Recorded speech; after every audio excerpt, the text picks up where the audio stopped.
વડોદરાના ગોત્રી રોડ પર આવેલા ઇસ્કોન મંદિરમાં ચોરી થઈ હતી. ગત 12મીની રાત્રે ગર્ભગૃહમાં ઘૂસી ભગવાનનો સોનાનો શણગાર, ચાંદીની વસ્તુઓની ચોરી કરી ચોર ફરાર થયો હતો.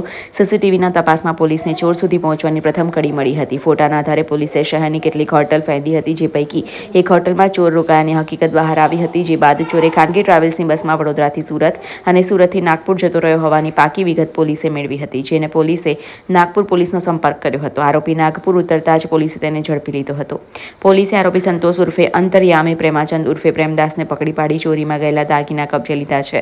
પોલીસની તપાસમાં જાણવા મળ્યું કે આરોપી સમગ્ર દેશમાં રેકી કરી મોટા મંદિરોમાંથી ચોરી કરે છે. તેની સામે નાગપુરમાં 3 અને ગોવામાં 1 ગુનો દાખલ થયો છે. આ ઉપરાંત તેણે કર્ણાટકના મૂળબિદરી ખાતે આવેલા સિદ્ધનાથ દર્શન મંદિર તથા આંધ્રપ્રદેશમાં શ્રી કાકુલમ ખાતે મંદિરમાં ચોરી કરી છે.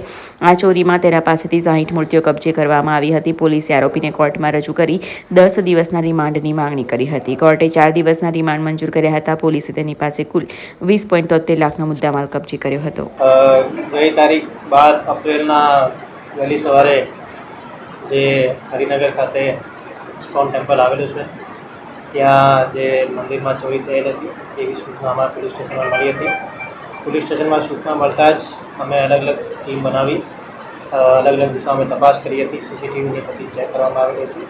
તો આ સીસીટીવી ચેક કરતાં અમને એક ઇસમ સવારે 5 વાગ્યાના આશરે મંદિરથી એક થેલો લઈને જતા અમને જોવા મળેલ હતો.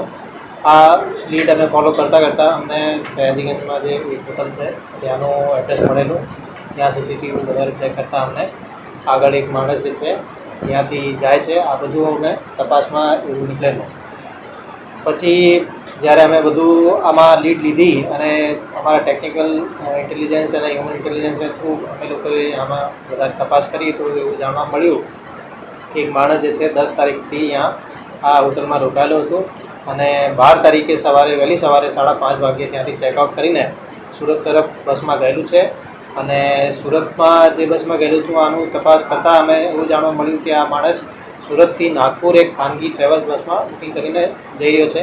તો તરત જ અમારી અહીંયાની ક્રાઇમ બ્રાન્ચની જે ટીમ છે ત્યાં નાગપુર ક્રાઇમ બ્રાન્ચને કોન્ટેક્ટ કર્યું અને નાગપુર જે ખાનગી બસ નાગપુરમાં વાડી પોલીસ સ્ટેશનની હદ વિસ્તારમાં પહોંચતા ત્યાંની પોલીસે બસને રોકી દીધું અને એની સીટ નંબરનું જે સીટ નંબરની બુકિંગ હતી આ સીટ નંબર ઉપર એમને ઝડપી પાડ્યું અને એમના પાસેથી જે મંદિરમાં ચોરી થયેલા જે મુદ્દામાલ છે આ મુદ્દામાલ બધું અમને ત્યાંથી વાડી પોલીસ સ્ટેશને રિકવર કર્યું અને અમારી ટીમ તરત જ વાડી પોલીસ સ્ટેશન નાગપુર ખાતે પહોંચી ગઈ હતી અને અમને આરોપી અને મુદ્દામાલ અમને પરત આપ્યો.